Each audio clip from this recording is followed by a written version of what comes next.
بہت بڑا اجر. جب یہ آیت اتری، جب پہلی آیت اتری نا، لا ترفعوا اصواتکم فوق صوت النبی ولا تجہروا لہ بالقول کجہر بعضکم لبعض، کہ اے لوگوں اپنی آواز کو بھی نبی کی آواز سے بلند مت کرو.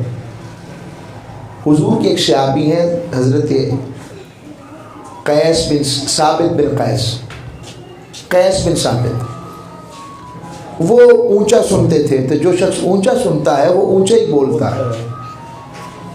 انہوں نے اپنے آپ کو اندر بند کر لیا، کمرے کے اندر حجرے میں بند کر لیا، روتے رہتے کہ قیس تیرے تو سارے اعمال برباد ہو گئے، تو اونچا بولتا ہے. تاجدار کائنات صلی اللہ علیہ وسلم کے واری جاؤں، اتنی لجپالی کہ ہر اپنے غلام پر جیسے تب نگاہ رکھتے تھے آج بھی نگاہ رکھتے ہیں. آج بھی نگاہ ہے حضور کی اپنے غلاموں پر. کوئی ان کی طرف متوجہ ہو کر دیکھے، اسے پتہ لگے گا میں ہی دیر سے توجہ کی طرف آیا ہوں، ان کی توجہ تو نہ جانے کب سے مجھ پر ہی ہے. میں ایک بزرگ کے پاس بیٹھا تھا، فرمانے لگے بیٹا اللہ جس کے لیے گناہ کرنا بھی مشکل کر دینا، سمجھ لو اس پر آقا کی توجہ کا اثر ہے، کہ اس کے لیے گناہ کرنا بھی مشکل ہو جائے. یعنی وہ حلال حرام کما سکتا ہے، مگر دل میں خیال آ جائے تو اللہ کے کرم کے ساتھ یہ حضور کی دعاؤں کا اور توجہ کا اثر ہے کہ وہ حرام کماتا نہیں ہے. مثلا بازار میں جاتے کسی کا پرس مل گیا، ہزاروں روپے ہیں اس کے اندر، مگر دل میں خیال آیا ہے مولا کو کیا منہ دکھاؤں گا، یہ پیسے تو آخر ختم ہو ہی جانے ہیں. تاجدار کائنات کیا فرمائیں گے کہ کسی کا مال، کسی کی مشقت اور حلال کی روزی کے ساتھ میں نے حرام طریقے سے عمل کیا. میں ایسی بے شمار مثالیں دے سکتا ہوں، مگر وقت کی مناسبت دیکھتے ہوئے تو حضرت جب قیس بن ثابت نے سب کچھ ہو گیا، حضور نے پوچھا وہ کہاں ہے؟ فرمایا، عرض کی یا رسول اللہ صلی اللہ علیہ وآلہ وسلم انہوں نے اپنے آپ کو گھر کے اندر بند کر لیا ہے. وہ روتے رہتے اور کہتے ہیں میرے تو سارے اعمال برباد ہو گئے. میں اچھا، اسے کہو یہ آیت تمہارے لیے نہیں اتری، یہ اس کے لیے نہیں آئی. اور اس بات کا انتباہ کچھ یوں بھی کیا جاتا ہے، یہ جو ہم ساؤنڈ سسٹم لگا کر نعت رسول مقبول پڑھتے ہیں یا درود و سلام پڑھتے ہیں یا اونچی آواز سے درود و سلام پڑھتے ہیں، تو کئی دفعہ یوں بھی اس کی انٹرپریٹیشن کر کے لوگوں کو مس گائیڈ کیا جاتا ہے یا مس گائیڈ ہو جاتے ہیں لوگ کہ شاید بلند آواز سے نعت پڑھنا، درود و سلام پڑھنا یہ درست عمل نہیں ہے. اگر مطلقاً بلند آواز سے نماز یعنی صلاۃ درود پاک پڑھنا اور نعت پڑھنا اگر مستقلاً اور مطلقاً جائز عمل نہ ہوتا تو کبھی بھی حضرت حسان بن ثابت کھڑے ہو کر حضور کے سامنے نعت نہ پڑھتے بلند آواز سے. ہاں، حضور کے دور میں 40 نعت خواں تھے جو تاجدار کائنات کی نعت پڑھتے تھے. 34 نعت خانوں کی تو لسٹ ہے نا. حضرت حسان بن ثابت زیادہ مشہور ہیں، لیکن حضرت صدیق اکبر نے بھی حضور کی نعت لکھی ہے، حضرت فاروق اعظم نے، حضرت عثمان غنی نے، مولا علی اور مرتضیٰ نے، سیدہ کائنات طیبہ سیدہ فاطمہ الزہرا نے سلام اللہ علیہا نے، سیدہ عائشہ صدیقہ نے. ان کے شعر ہی نہیں بھولتا جو سیدہ عائشہ صدیقہ کے ایک شعر ہے نا، فرمانے لگی زلیخا آپ نے اور آپ کی سہیلیوں نے یوسف علیہ السلام کو دیکھ کر تو انگلیاں کاٹی تھی نا، اگر آپ میرے دلدار مصطفیٰ کو دیکھ لیتی تو انگلیوں کے بجائے اپنے دل ہی کاٹ بیٹھتی، میرے مصطفیٰ اتنے عظیم ہیں. سیدہ عائشہ صدیقہ کائنات حضور کی نعت پڑھتی. حضرت عبداللہ بن رواحہ، حضرت انجشہ تو اتنے سریلے نعت خواں تھے کہ آقا علیہ السلام کے ساتھ سفر میں تھے تو وہ جو کبھی صحرائی علاقوں میں گئے ہوں تو اونٹوں کے آگے ساربان ہوتے ہیں، بڑے سریلا پڑھتے اپنے اپنے انداز میں، تو وہ ساربان جب پڑھتا ہے تو اونٹ بھی مست ہو جاتا ہے. تو حضرت انجشہ اتنے سریلے تھے، پڑھتے آپ کی آواز میں اتنی دلکشی تھی، قافلہ جا رہا تھا کہ حضور نے روک کر کہا انجشہ ذرا آرام سے پڑھو. کچھ نازک آبگینیں خواتین بھی ہیں، کہیں وہ ٹوٹ ہی نہ جائیں تمہاری آواز سے. اس قدر خوبصورت آواز والے حضرت انجشہ تھے. تو آقا علیہ السلام کی بارگاہ میں یہ بھی ایک تسلسل ہے نعت کا. تو تاجدار کائنات کی بارگاہ میں نعت پڑھنے والے صحابہ، کعب ابن زہیر قصیدہ بانت سواد والے، ساری زندگی حضور کی حج لکھی تھی. فتح مکہ کے بعد حضور نے فرمایا یہ 18 لوگ ہیں، 17 یا 18، فرمایا یہ موسٹ وانٹڈ اشتہاری لوگ ہیں، جہاں ملے حتیٰ کہ یہ کعبۃ اللہ کے غلاف میں بھی ملے تو قتل کرنے کی اجازت ہے. حج حضور کے خلاف لکھتے، بہت اذیت پہنچائی. پہلے خبر ملی کہ حضور نے میرے وارنٹ نکال دی ہیں، اشتہاری ہو گیا ہوں. تو پوچھا کہ حضور کے سب سے نرم صحابی کون ہے اور ایسے جن کی بات بھی حضور نہ ٹالے. تو پتہ لگا سیدنا ابو بکر صدیق ایسے ہیں. چھپتے چھپاتے سیدنا صدیق اکبر کے پاس گئے اور حضرت ابو بکر صدیق سے کہا مجھے آقا کے پاس لے چلو، میں غلامی قبول کرنا چاہتا ہوں. آپ نے کہا اپنا چہرہ نقاب سے ڈھک لو اور میرے پیچھے پیچھے آ جاؤ، چھپتے رہنا، جب تک چھپے رہو گے تو کچھ نہیں، میں بچا لوں گا. چھپے نہ رہے، کسی کو پتہ لگ گیا تو پھر میں ذمہ دار نہیں ہوں گا. ساتھ لے چلے اور تاجدار کائنات صلی اللہ علیہ وسلم کی بارگاہ میں پہنچے. توجہ سے، یہ صحابہ کا طریقہ ہو گیا تھا کہ حضور کی بارگاہ میں جب آ جاتے تو پہلے بیٹھتے، بیٹھ کر دیکھتے حضور اپنی آواز کے کس لیول پر بول رہے ہیں، اس لیول سے آواز نیچے کر کر پھر اپنی بات حضور کی بارگاہ میں پیش فرماتے. نعرہ تکبیر، نعرہ رسالت، نعرہ حیدری. اپنی اور صحابہ سیدنا صدیق اکبر فاروق اعظم تو گویا حضور سے یوں بات کرتے جیسے حضور سے سرگوشی کر رہے ہیں.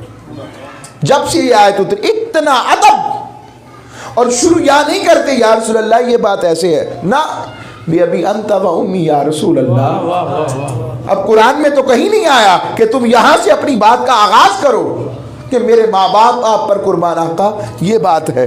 یہ قرآن میں کہیں نہیں آیا. کچھ عشق کے آداب ایسے ہیں جو عشق کی صورت میں رب نے خود ہی قرآن سے ہٹ کر مگر اس کی تفسیر میں صحابہ کو عطا کر دی ہے. وہ قرآن میں نہیں آئے مگر صحابہ نے کیا رب کی مرضی سے، رب کی عطا سے اور رب کے سکھانے سے کیا ہے. جب یہ منظر ہوا تو عرض کی یا رسول اللہ میرے ماں باپ آپ پر قربان، اگر کوئی آپ سے کوئی معافی مانگے معافی مل جائے گی؟ فرمایا ہاں مل جائے گی ابو بکر. فرمایا یا رسول اللہ وہ میری امان میں ہو، آپ معاف کر دیں گے؟ کہا کر دوں گا. ابو بکر نے جو کہا یا رسول اللہ وہ کعب ابن زہیر کیوں نہ ہو؟ فرمایا ابو بکر تم نے جو کہہ دیا، کعب ابن زہیر کیوں نہ ہو؟ کہا کعب جہاں کے بر نصیبہ کھل گیا ہے. ایسے نقاب اتارا اور کلمہ پڑھا حضور کی غلامی کا اور کہا یا رسول اللہ پہلے آپ کی حج لکھتا تھا، اب نعت لکھی ہے سناؤں؟ حضور نے فرمایا سناؤ. پھر کیا نعت ہے؟ آقا علیہ السلام کی نعت شروع کی. ایک ہی مجلس میں 160 شعر حضور کو سنائے. 160 شعر قصیدہ بانت سواد کے، آج بھی 160 شعر. اور جب اس شعر پر پہنچے ان الرسول لنور، یہ عقیدہ صحابہ، فرمایا بے شک اللہ کے رسول نور ہیں. حضور خود صحابہ کو کہتے دیکھو کیا کہہ رہا ہے، خوش ہو، ہائے ہائے ہائے کیا منظر ہوگا لوگوں. وہی بھی رکی نہیں ہے اور تاجدار کائنات اپنی نعت سن کر صحابہ کو دیکھا کیا کہہ رہا ہے. اور حضور کیفیت میں آ کے حضور نے اپنی قبلی انہیں عطا کر دی. یہ تمہاری وہ قبلی پھر نسل میں چلتی رہی آگے. یہ آقا علیہ السلام کا پیار تھا ان کی بارگاہ کے ساتھ، یہ عطا ہے. تو وہ آوازیں جس سے حضور کو تکلیف ہوتی ہے، جس میں حضور کی شان کا نقص ہو، کمی نکالی جائے، کجی نکالی جائے، آقا کی شان میں کمی کا منظر نظر آئے اور اسے اللہ کے مقابل بنا کر کم کرنے کی جسارت کی جائے، یہ ان آوازوں کی بات ہے. ورنہ صحابہ کبھی بھی حضرت بلال حبشی اونچی آواز سے اذان دیتے حضور کے سامنے. جنگوں میں حضرت صدیق اکبر، حضرت عبداللہ ابن عباس، حضرت عباس نعرے لگاتے اونچی اونچی آواز سے. یہ نعرے بھی تو اونچی آواز ہی لگائے جاتے ہیں. تو یہ نعرے کیوں لگتے تھے؟ اگر اونچی آواز نکالنا ہی حرام تھا تو وہ آوازیں تو تشریحات کا فرق آ جاتا ہے. کئی لوگ پھر جو ماحول دیکھتے پروفیشنلزم کا، نعت کا ایک اور انداز دیکھتے ہیں جو چلے نعت بھی وہ نعت ہے مگر میں اس کی تنقید نہیں کرتا، مگر اس میں بہت سا پہلو ایسا ہے جس کو آپ اصلاح طلب کہہ سکتے ہیں۔ اس اصلاح طلب پہلو میں سے کلپ نکال کے کوئی اس کے اوپر یہ آیتیں لگا دے، جیسا کہ آج کل ہوتا ہے، اور اس سے اپنا عقیدہ ثابت کرنا چاہا اور قرآن و حدیث کا اصل عقیدہ پرے کر دیا، تو اس سے جتنی گمراہی پھیلتی ہے، جتنی جہالت پھیلتی ہے اور بدعقیدگی پھیلتی ہے، اس کا اندازہ لگانا مشکل ہو جاتا ہے۔ تو یہ اصل میں قرآن کی جو آیت آئی کہ جو لوگ اپنی آوازوں، آج بھی آیت ایسے لکھی ہوئی ہے، یغضون اصواتہم، جو اپنی آوازوں کو نیچا رکھتے ہیں، اولئک الذین امتحن اللہ قلوبہم، اللہ نے ان کے دلوں کو امتحان لے لیا ہے۔ اب امتحانہ کے دو معنی ہیں، اس کو امام اخفش نے بیان کیا، یہ گرامر کے بہت بڑے امام ہیں، وہ کہتے ہیں چمڑے کو کھلا کرنے کا معنی بھی امتحان ہے، یعنی جو لوگ ادب مصطفیٰ کرتے ہیں رب باری تعالیٰ ان کے دلوں کو کھول دیتا ہے، کس کے لیے؟ للتقوی، اپنے تقوی کے لیے۔ ادب رسول سے تقوی الہیہ کا دروازہ کھلتا ہے، تعظیم رسول سے تقوی الہیہ کا دروازہ کھلتا ہے۔ اور پھر فرمایا امتحان کا ایک معنی ہوتا ہے بار بار کرنا، عادی ہو جانا۔ امتحان دینے سے بندہ عادی ہوتا ہے، ٹیسٹ دے دے کے بچے دیکھ رہے ہوں گے، امتحان کا مطلب عادی ہونا ہے، تو پہلی سے لے کر 10ویں 12ویں 14ویں 16ویں 18ویں تک پیپر ہی ہوتے ہیں، اور کیا ہوتا ہے؟ عادی ہو جاتا ہے۔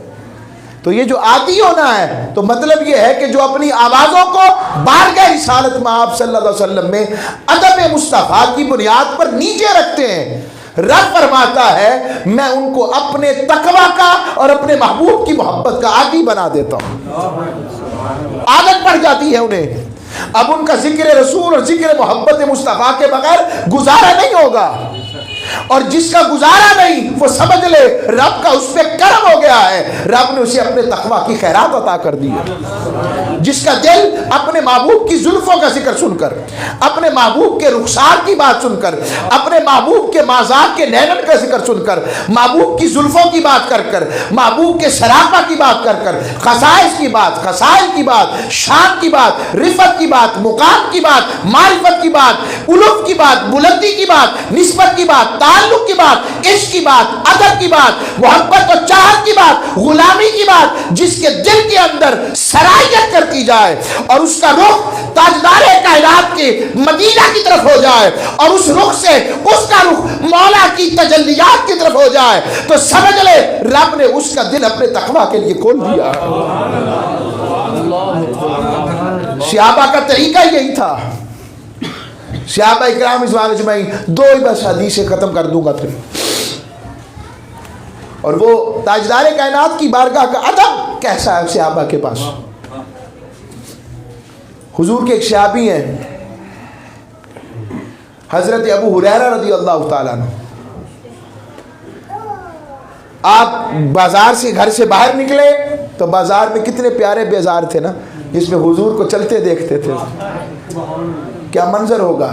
اس لیے مدینے جا کر مجھے ایک بات، میں اور کچھ نہیں تو میں سوچتا رہا ان فضاؤں میں کہ ان فضاؤں میں مجھ کمینے کی کیا اوقات کہ ان فضاؤں میں تو حضور نے بھی سانس لیا ہے، حضور کا سراپا بھی یہاں ہے۔ ایک ہمارے ساتھی جنت البقیع میں، اب چونکہ وہ ایپ کے ذریعے داخل ہونے دیتے ہیں، اور قدمین والا علاقہ تو بند ہی کر دیا نا، اندر والا انہوں نے صفا کا چبوترا والا بند کر دیا، تو مخصوص بس ریاض الجنہ تک رکھتے ہیں۔ کوئی نہیں، تو کہنے لگے 3:30 صبح کا ٹائم ہو، 3:30 سے 4:30 تک آدھے گھنٹے کا تھا لیکن زیادہ ہو گیا۔ ایک ساتھی کہنے لگے احسن صاحب 5-10 منٹ ہی بیٹھے ہیں، بس 5-10 منٹ ہی، ہم چلیے۔ تو میں نے ان کو ایک جملہ جو عطا ہوا میں بزرگوں سے ہے بھی ایسے، میں نے کہا ایک ہوتی ہے ملزم جن پر الزام ہوتا ہے، شاید ہو شاید نہ ہو، ہم تو چھٹے پھوکے مجرم ہیں، اور مجرموں کو بھی کوئی اپنے پاس بٹھاتا ہے، مہربانی ہے انہوں نے بٹھایا تو ہے نا ہمیں، چاہے جتنی دیر چاہیں۔ وہ چاہتے تو مدینے میں آنے ہی نہ دیتے، وہ کہتے جاؤ اسے بھیج دو۔ تو حضور کی بارگاہ میں جو ادب ہے، پھر میں اپنے پاکستانی بھائیوں کو بھی کچھ دیکھتا ہوں، اب وہ دوسروں کی تقلید دیکھتے ہوئے ایسے جوتا ہاتھ میں پکڑا اور سلام پیش کرنے جا رہے ہیں۔ میں نے ایک کو پکڑ 2-4 کو کہا، میں نے کہا نہیں میرا بنتا نہیں، بڑے پیار سے میں نے کہا حاجی صاحب کوئی آپ سے ہاتھ ملا اور جو چتر اچ پڑے ہوئے، پنجابی میں کہا، میں پنجابی تھا، میں کہا جوتا ہاتھ میں پکڑا آپ کو کیسا لگے گا؟ اچھی بات تو نہیں۔ میں کہا سرکار کو آپ ایسے سلام کر رہے ہیں، ہمیں تو ملا ہی ادب سے ہے۔ چلو وہ تو عربی ہیں، حضور کو جلدی ان کو بات ہو جائے گی، ساڑھی دیر لگ دی، ہمیں تو دیر لگتی ہے، ہم تو اجمی، ہمیں تو ملا ہی ادب سے ہے۔ حضرت ابو ہریرہ رضی اللہ تعالیٰ عنہ آئے بازار میں، تو حالت غسل فرض ہو چکا ہوا تھا، مگر پتہ نہیں کیا وجہ ہوئی، بازار میں کچھ چیز لینے آئے ہوں گے، سامنے سے دیکھا تو سرکار آ رہے ہیں، حضور کو آتے دیکھا تو فوراً چھپ گئے دیوار کے پیچھے۔ اب کس نے سکھایا تھا ابو ہریرہ کو یہ ادب؟ چھپ گئے، گھر جا کر غسل کیا، پھر بارگاہ رسالت میں آئے اور آ کر پھر حضور کے ہاتھ چوم کر کہا یا رسول اللہ مجھے شرم آتی تھی، میں جب غسل فرض ہو چکا تھا اس جسم ناپاکی کی حالت میں آپ کے ہاتھ کو ہاتھ لگاتا، مجھے حیا آتا۔ یہ ادب کس نے سکھا دیا ان کو؟ حضور کے ایک اور صحابی ہیں، حضور نے انہیں تیر کمان عطا کیا کہ یہ میری طرف سے آپ کے لیے، اور وہ کہتے میں نے بغیر وضو کے کبھی اس کمان کو ہاتھ نہیں لگایا۔ یہ قرآن کی کون سی آیت سے ثابت ہے؟ یا حضور نے کب فرمایا کہ ایسے کرو؟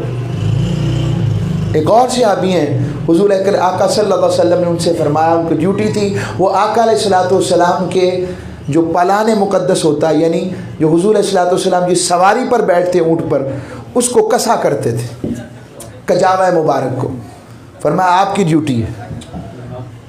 تو ایک دن بتانے لگے کہ میں صبح اٹھا تو مجھ پر غسل فرض تھا، وہ علاقہ سردی والا تھا، بڑی شدید سردی پڑتی تھی، میں نے کہا اگر ٹھنڈے پانی سے نہایا تو بیمار بھی ہو سکتا ہوں، شاید دنیا میں بھی نہ رہوں، اتنی ٹھنڈ ہے یہاں پر تو، اور اگر حضور نے حکم دے دیا ہے کہ کجاوہ باندھو، ادھر فرمان مصطفیٰ حکم ہے، حیا آتی ہے کہ میں بغیر غسل کا واجب ہو چکا ہے، اس عالم میں میں حضور کے کجاوے کو ہاتھ لگاؤں اور حضور وہاں بیٹھیں گے، مجھے تو شرم آتی ہے۔ ایک صحابی کو کہا یار بھائی تم ذرا کجاوہ کس دو، وہ تو خوش تھا کہ حضور کی بارگاہ کی ڈیوٹی مل رہی۔ میں نے پیچھے پانی گرم کیا، گرم کر کے تسلی سے غسل کیا، حضور چلے گئے، پھر میں پیچھے جا کر ملا اور حضور نے آتے دیکھا تو کہا آج کجاوہ تم نے نہیں باندھا تھا۔ واری جاؤں حضور کے دیکھنے پر بھی کہا تم نے نہیں باندھا تھا، کہ یا رسول اللہ ایسا ہی تھا، یہ معاملہ تھا، مجھے شرم آتی تھی کہ ان غسل والے جو بھی قابل غسل ہاتھ اور جسم تھا اس کے ساتھ آپ کے کجاوے کو ہاتھ لگاتا، مجھے حیا آتی تھی، اس لیے میں نے ہاتھ نہیں لگایا جب تک غسل نہیں کیا۔ یہ ادب کس نے سکھایا ہے؟ اس ادب میں ہی زندگی ہے، اس ادب میں ہی خیر ہے۔ حضور کے روضے پر کعبۃ اللہ میں جب جائیں ادب کو ملوز خاطر رکھیں، دوسروں کا پتہ نہیں، ہمیں تو وہ ادب چاہیے جو قرآن نے اور مصطفیٰ نے اور صحابہ نے کر کے دکھایا ہے۔ حضور کی بارگاہ کی خیر یہ ہے۔ اور آخری بات، حضور کو مجادلہ نہیں پسند، بحث نہیں پسند، جھگڑا نہیں پسند۔ حضور کی طبیعت میں طمانینت اور سکون جتنا ہے، آپ کی طبیعت اتنی ہی بوجھل ہوتی ہے جب لوگ جھگڑتے ہیں، مخاصمہ کرتے ہیں، بحث و تکرار کرتے ہیں۔ اس سے پرہیز کریں اور اپنے اخلاق کو ایسا کریں کہ تاجدار کائنات کی قربت اور قربت عطا ہو جائے۔ مدینے جا کر مدینے والے بن کر رہنا آسان کام نہیں ہے۔ جب مدینے والے کے پاس جائیں تو پھر ان سے ان کی خیر مانگیں۔ میں نے وہاں ایک جوان دیکھا، میں نے کہا تھا حضور کو ایسے دکھائیں گے تو ہم تو میراثی، ہم تو ایسی باتیں بتائیں گے آپ کی۔ میں نے ایک جوان دیکھا کعبۃ اللہ میں، کیونکہ ہم نے اپنے حضور شیخ الاسلام سے سنا ایسے جوانوں کا ذکر، واقعی عربی جوان تھا، وہ مقام ابراہیم پر آتا تو درود ابراہیمی شروع کر دیتا، اور آگے چلتا تو باقی تو پرچے پر دعائیں پڑھتی ہیں، ویسے دعائیں پڑھتے، مسنون دعائیں، کوئی شک نہیں، مگر اس کی دعائی عجیب تھی۔ وہ کعبۃ اللہ کا طواف کرتے ہوئے کہتا تھا اللہم لذذنا برؤیت النبی المصطفیٰ، اللہم فرحنا، اللہم ارزقنا، بار بار یہی کہتا، لفظ بدل بدل کر، مولا اب تیرے گھر آیا ہوں مگر مجھے اپنے محبوب کی زیارت سے لذت دے نا، مجھے اپنے اور اپنے حبیب کی زیارت سے لذت دے نا۔ کوئی درد لینے جاتا ہے، کوئی وہاں پر دوائی لینے جاتا ہے، کوئی کاروبار لینے جاتا ہے، کوئی اولاد لینے جاتا ہے، کوئی وہاں سے ان کو لینے جاتا ہے کہ مولا تو اور تیرا حبیب مل جائے۔ ایسوں کو ڈھونڈا کریں جو ایسی قربت اور میت والے ہوں۔ منہاج القرآن ایسی ہی درد کی تحریک کا نام ہے، ایسی ہی درد کی تحریک کا نام ہے۔ ہمیں حضور شیخ الاسلام نے یہی تو ادب، احترام اور چاہت سکھائی ہے، اور اللہ کی بارگاہ کی الوہیت کے آداب سکھائے ہیں۔ اگر چاہتے ہیں کہ دلوں کا تقوی نصیب ہو تو یہ سب کچھ تاجدار کائنات کے ادب میں مضمر ہے۔ اللہ ہم سب کو اس ادب والا رکھے، خیر والا رکھے۔ وما علیہ الا البلاغ المبین۔